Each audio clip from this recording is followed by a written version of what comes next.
मीर रजा case का अंजाम क्या होगा? मीर रजा को कत्ल किया गया है या उन्होंने खुदकुशी की है? ये एक बहुत बड़ा सवाल है। इस सवाल का जवाब जानने के लिए कुछ रिसर्च की है। तो आइए कुछ अहम पॉइंट्स पे बात करते हैं। देखें, जो पॉइंट नंबर एक है, पॉइंट नंबर वन ये है कि मीर रजा एक कारोबार करते थे, दुकान थी उनकी, यानी वो एक कारोबारी शख्सियत थे। लेकिन इसके अलावा उन्होंने पैसा इन्वेस्ट भी किया हुआ था, क्रिप्टो का काम करते थे, और ये सारा पैसा इनका नहीं था। 5 से 10 करोड़ रुपए तक की रकम थी और ये दूसरों का पैसा था। और जब दूसरों का पैसा डूबता है, क्योंकि लोग समझते हैं कि उनका पैसा डबल हो जाएगा, लेकिन जब लोगों का पैसा डूबता है तो वो खून खराबे पर ही उतर आते हैं।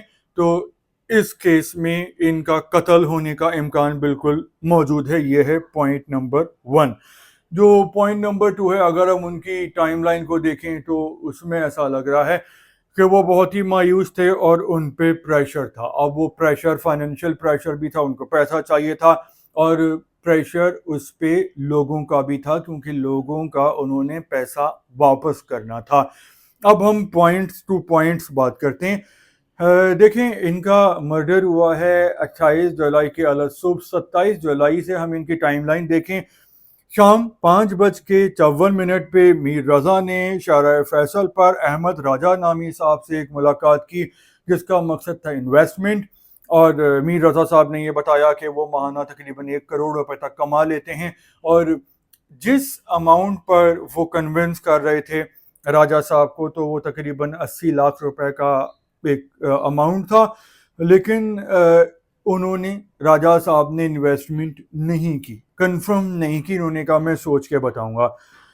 शाम 7:05 पे 27 जुलाई को उनको पता चला, कॉल आई, मालूम हुआ कि उन्होंने बहन के नाम पे अपनी 1 करोड़ रुपए का लोन बैंक में अप्लाई किया हुआ था, जो मंजूर हो गया है। अब सवाल ये एक पैदा होता है पॉइंट में कि जब इनको 1 करोड़ रुपए का लोन भी मिल गया तो इन्होंने खुदकुशी, क्योंकि जब इनके पास ऑलरेडी 1 करोड़ रुपए थे या आने वाले थे, तो या तो यह है कि इनको मर्डर किया गया है, या फिर जो इन्होंने अमाउंट लौटाना था वो 1 करोड़ रुपए से बहुत ज्यादा था। रात 8:23 पे इनकी एक फारूक महमूद साहब से बात हुई, तो उन्होंने भी बिजनेस के लिए इन्वेस्टमेंट की उनसे बात की, लेकिन वहाँ से भी इनको पैसे नहीं मिले, कंफर्मेशन नहीं हुई। रात 11:50 पर इन्होंने खाना खाया। रात 12 बजे जो है, इन्होंने एक सारिम साहब को कॉल की और बोला कि इनको इमरजेंसी में 3 करोड़ रुपए की ज़रूरत है, और उन्होंने कहा कि मैं बेबस हूँ और कल की सुबह मेरे लिए बहुत मुश्किल होगी।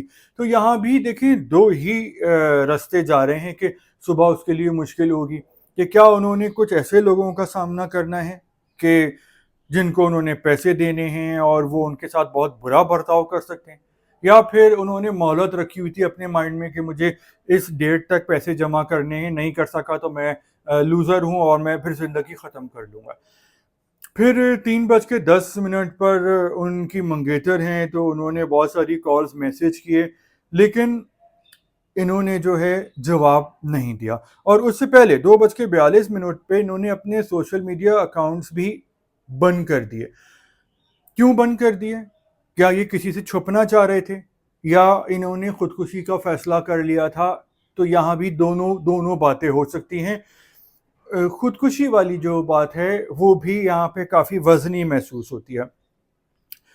28 जुलाई की 3:18 सुबह अलग सुबह इन्होंने अपने अकाउंट में सारे पैसे जो हैं वो वालिदैन के अकाउंट में ट्रांसफ़र कर दिए। तो ये भी एक ख़तरे की घंटी है कि इन्होंने अपना खुदकुशी का प्लान कर लिया था, इसीलिए इन्होंने अपना पैसा अपने वालिदैन के अकाउंट में डाल दिया।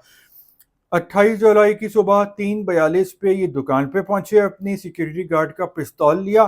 3:52 पर पिस्तौल लेके घर पहुंचे। 3:57 पे इन्होंने ऑनलाइन राइड बुक की, और 4:05 पे इन्होंने अपने फ़ोन की जो फाइंड माई फ़ोन का एक एक्टिवेशन होती है उसको डीएक्टिवेट कर दिया। ठीक है, उसके बाद ये घर से निकलने से पहले इन्होंने घर की चाबी और अपनी एप्पल वॉच घर पे ही छोड़ दी। 4:09 पे ये ऑनलाइन राइड के जरिए घर से रवाना हुए, और 4:22 पे इन्होंने अपना मोबाइल ऑफ करके गाड़ी से फेंक दिया। 4:35 पर ये वहां पहुंच गए जहां पर इनका یہ جہاں پہ یہ جان کی بازی ہار گئے. اب دیکھیں بہت سارے لوگ ہیں سوشل میڈیا پہ وہ یہ ثابت کرنے کی کوشش کر رہے ہیں کہ انہوں نے خودکشی کی ہے، اور بالکل ایسا ہو سکتا ہے کہ خودکشی کی ہو. لیکن یہاں پر ایک دو تین بہت بڑے سوال ہیں جو میں کرنا چاہوں گا. اور سوال نمبر ایک جو ہے وہ یہ ہے کہ اگر انہوں نے ان کو خودکشی کرنی تھی تو یہ اپنے پی سی ایچ ایس میں ان کا گھر ہے، پی سی ایچ ایس میں ہی یہ اپنے آپ کو گولی مار لیتے. یہ گلستان جوہر میں وہاں پر کیوں گئے جھاڑیوں کے پاس، اور جھاڑیوں کے پاس جا کے انہوں نے اپنے آپ کو کیوں مارا؟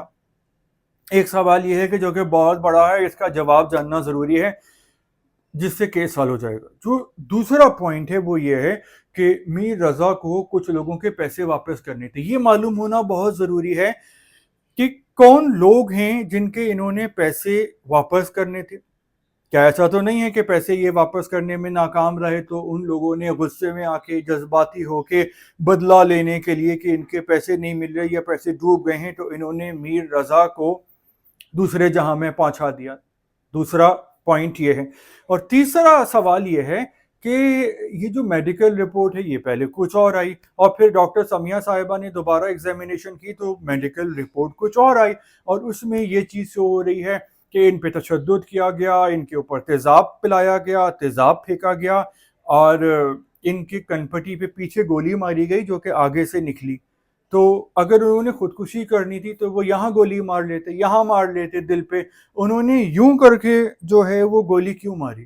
تو یہ جو سوال ہیں یہ اس کیس کو بہت زیادہ مشکوک بناتے ہیں، متنازع بناتے ہیں، اور اس چیز سے یہ چیز کا پتہ چلتا ہے کہ یہ بالکل قتل ہو سکتا ہے.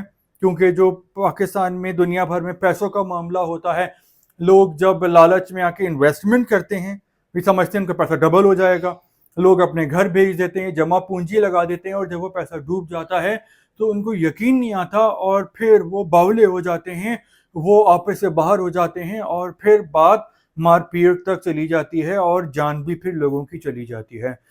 تو اب پولیس رپورٹ کیا آتی ہے؟ میرے خیال میں تو پولیس رپورٹ یہی آئے گی کہ انہوں نے خودکشی کی ہے. یہ میرا سیاسی تجزیہ ہے، لیکن اس کیس میں یہ کیس کافی مشکل ہے اور اس کیس میں کافی کچھ دال میں کالا ہے. آپ کا اس کیس کے حوالے سے کیا کہنا ہے؟ کیا آپ کو بھی دال میں کالا معلوم ہوتا ہے؟ کیا آپ کو لگتا ہے کہ میر رضا نے خودکشی کی ہے یا اس کو قتل کیا گیا ہے؟ جو بھی کہنا چاہتے ہیں دل کھول کے آپ بول سکتے ہیں. فی الحال اتنا ہی، اگلے ولاگ میں دوبارہ ملیں گے، جب تک کے لیے اللہ حافظ.